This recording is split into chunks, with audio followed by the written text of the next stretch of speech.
તો બારડોલીમાં વહેલી સવારથી ધોધમાર વરસાદ છે। શાસ્ત્રી રોડથી સામરિયા મોરા જતા માર્ગ પર પાણી ભરાશે। મુખ્ય માર્ગ પર ઘૂંટણસમાં પાણી ભરાતા લોકોને હાલાકી પડી રહી છે। સ્ટેશન રોડ પર મુડીટ પેલેસ નજીક પણ ઘૂંટણસમાં પાણી ભરાયા છે। તંત્ર દ્વારા બેરિકેડ મૂકીને વાહન વ્યવહારને બંધ કરવામાં આવ્યો છે।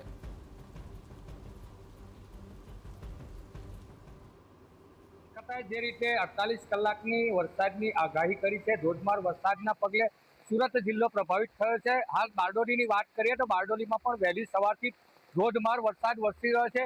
અત્યારે જો બારડોલીના આપણે અત્યારે જે જગ્યા પર ઉભેલા છે તે બારડોલી આશાપુરી માતા એટલે કે શાસ્ત્રી રોડથી આરટીઓને જોડતો જે રોડ છે, આશાપુરી માતા મંદિર પાસે ઘૂંટણસમાં પાણી ભરાતા વહીવટીતંત્ર દ્વારા હાલ બેરીકેડ મૂકીને રસ્તો બંધ કરવામાં આવ્યો છે। આ વખતે સિઝનમાં પ્રથમ વખત આ રસ્તો બંધ થયો છે। જે રીતે વરસાદ વરસી રહ્યો છે જેને લઈને અત્યારે તંત્ર પણ સાતક થયું છે અને તંત્ર પણ અત્યારે એલર્ટ મોડ પર રહ્યું છે। જે રીતે એલર્ટ કરવામાં આવેલું છે અત્યારે તંત્રને, જેને લઈને બારડોલીના જે નીચાણવાળા વિસ્તારો છે તેના લોકોના સ્થાનિક લોકોને પણ અત્યારે ત્યાંથી સલામતી માટે અપીલ કરવામાં આવી કે પોતાની સલામતી જગ્યા પર જઈ રહે। જિગ્નેશ મહેતા, TV9 બારડોલી।